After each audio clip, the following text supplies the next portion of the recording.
Hi friends, many of us have perhaps heard that all human beings have rights which are guaranteed by law in whichever place we reside. In India, for instance, our rights are guaranteed by our constitution itself. Some of us are perhaps also aware that like every adult, children too have rights. However, as children are more vulnerable, the responsibility of ensuring that every child enjoys rights is placed on every adult. Several international conventions such as the United Nations Convention on the Rights of the Child and national laws, programs and policies in India guarantee these rights for every child. What happens when these rights are not provided? When a right is taken away or violated, it is called abuse.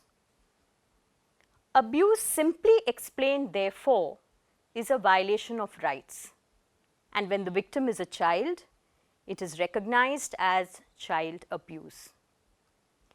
In our conversation now, today that is, let us try and understand the various kinds of abuse, how we should recognize it, and what is the legal framework for protection from abuse. The rights of children which are guaranteed by laws, policies and programs in India are the rights to survival, to protection, to development and participation. Every time any of these rights of the child is violated, abuse occurs. For instance, let me give you an example. Every child below the age of 14 years is entitled to free and compulsory education, which is further ensured by the right of children to free and compulsory education, the RTE Act 2009. However, if children cannot avail of this, or there is no system to ensure that they do not drop out of school, or if they are forced into work or marriage instead of being in school and studying, their rights are being violated. And this, dear friends, is a form of abuse. School is a place where the child spends many hours and many years. As teachers, we are the ones who spend most time with children after their families. And considering our role, it is important to know and understand the types of child abuse that children may face so that we can recognize this abuse early and prevent further trauma. It may be important to understand here also that any one form of abuse can result in other kinds as well, whether intended or not. For example, a slap to discipline may cause emotional abuse, the scars of which may not be so visible.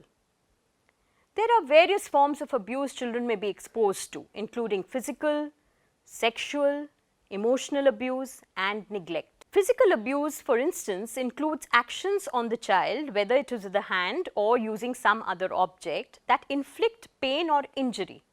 These actions may include punching a child, stabbing a child, burning, shaking, hitting, slapping, twisting of the ears. Signs of physical abuse can be seen on the child's body, such as wounds, bruises, burns, fractures and sore muscles. These all may be some signs by which the abuse can be identified. Emotional abuse, on the other hand, refers to adult or peer behavior that have a negative influence on the child's self-worth or emotional development. Criticizing the child or comparing the child with other children in terms of intelligence or any other activity, threatening your child, making comments on the child's appearance, on the child's gender, the child's caste, the child's customs and community may also cause emotional abuse. There are no obvious physical signs of emotional abuse, hence sometimes it is difficult to identify. However, it impacts the child greatly, resulting in sudden changes in the child behavior, which is a telling indicator of emotional abuse. It can also result in depression, sleep disturbances, bedwetting, undue aggression, so on and so forth. Neglect refers to the failure of meeting the basic needs of the child. Neglect can be physical, such as leaving your child without parental supervision for hours at a time, or simply not providing food, medical help, such as not getting your child the medical care that he or she needs.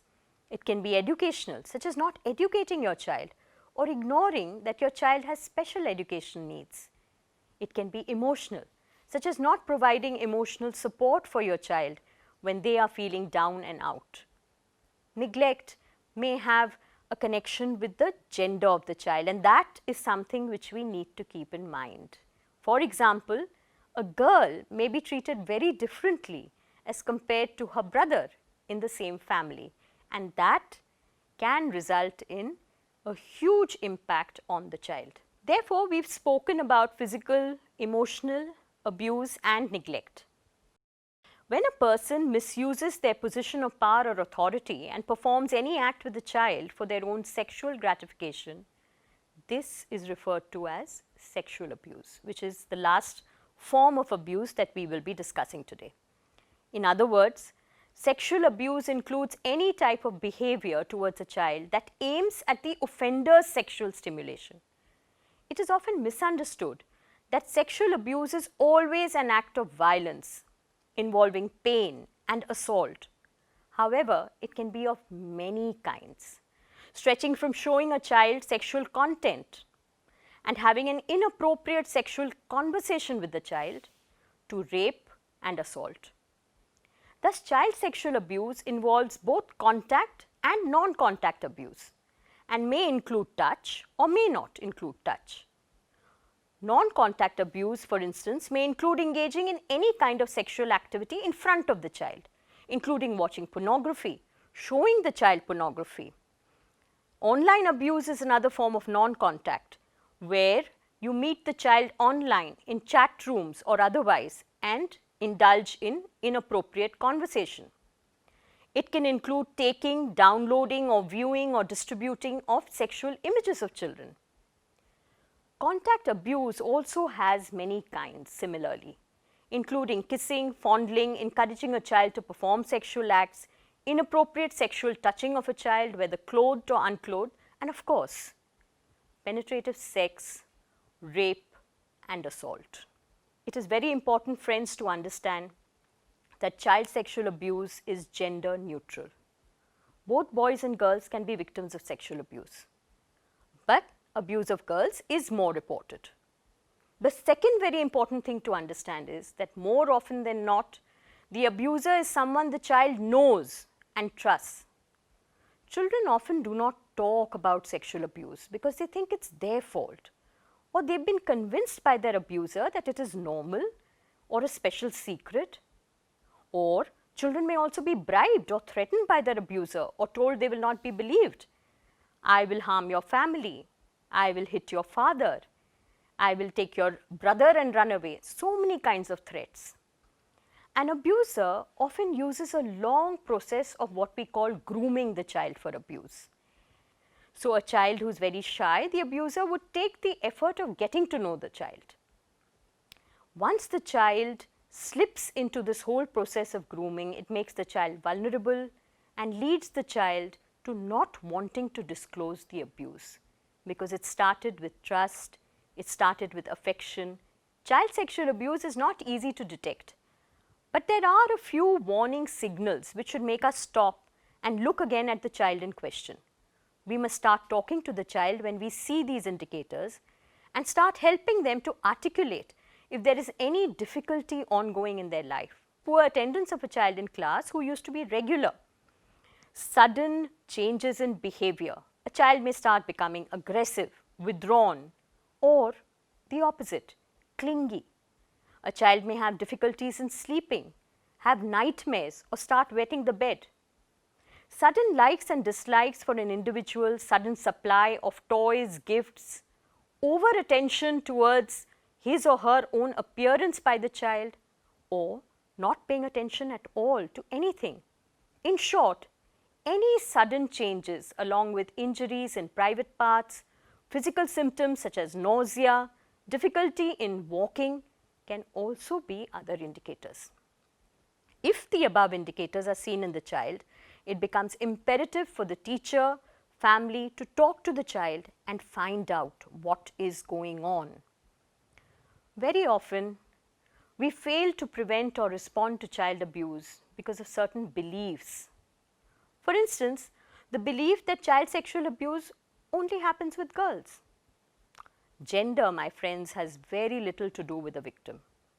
Study on child abuse in India carried out by the Ministry of Women and Child Development in 2007 found that over 52%, in fact 52.94% of children who reported facing one or more forms of sexual abuse were male. They were boys. Another common belief that we have is that generally child sexual abuse cannot be stopped. Of course it can. It can be stopped with more awareness, with proper implementation of law, and with active participation of each stakeholder. Friends, we are all responsible for the protection of a child. We also believe somewhere, some of us too, that it takes place only in dark, lonely places in the night by a stranger. But CSA can take place anywhere. This is very evident from the cases reported to 1098. CSA, it is believed, happens usually with children who are provocative in behavior, those who are over mature, or it is also believed that it rarely occurs in educated families. There is no evidence that links socio-economic status, race or educational level to sexual abuse. Sexual abuse of children occurs within every neighborhood and school, within every community across the country. This, therefore, is another myth that it only happens with some people somewhere. Actually, friends, it can happen with any child, anywhere. According to the 2007 report by the Ministry of Women and Child Development, which I mentioned before, almost 22% of child respondents reported facing severe forms of sexual abuse. And of the total cases that were reported, 50% claimed that they knew the perpetrators. That's the really shocking bit, isn't it? It means it could be anyone. The abuser could be anyone.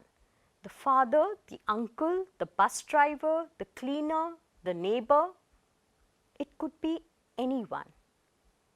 As per that report, more than 53% children in India reported one or more forms of abuse. Of these children, 53% were boys and 47% were girls, establishing well and truly that both girls and boys are equally vulnerable. The Indian legal policy and program framework provides various provisions to deal with abuse of all kinds. So, as I said right at the outset, it's not as if there is no hope, there is. Our constitution ensures fundamental rights and also protects children from trafficking, from forced labor, from material and moral abandonment. Based on this foundation, policies such as the National Policy for Children, plans of action, and special legislation to counter abuse such as child marriage, labor, and acts such as the Juvenile Justice Care and Protection of Children Act 2015 and the Protection of Children from Sexual Offences Act 2012 provide a very robust framework for protection from abuse. Child abuse, my friends, especially sexual abuse, leaves a child scarred for life with memories that take very, very long to heal. Some impact, in fact, remains forever. As I've said earlier, I reiterate, it is not the responsibility of the police, it is not the responsibility of the state, it is not the responsibility of the parent, it is not the responsibility of the child. In fact, it is all our collective responsibility, including us teachers, to make sure that the child is safe. I'll leave you here with a thought which keeps many of us awake at nights. In the last 3 years, more than 20,000 cases of child sexual abuse were reported on Childline 1098. And among these reported cases, 71% abusers were known to the child. Keep your children safe.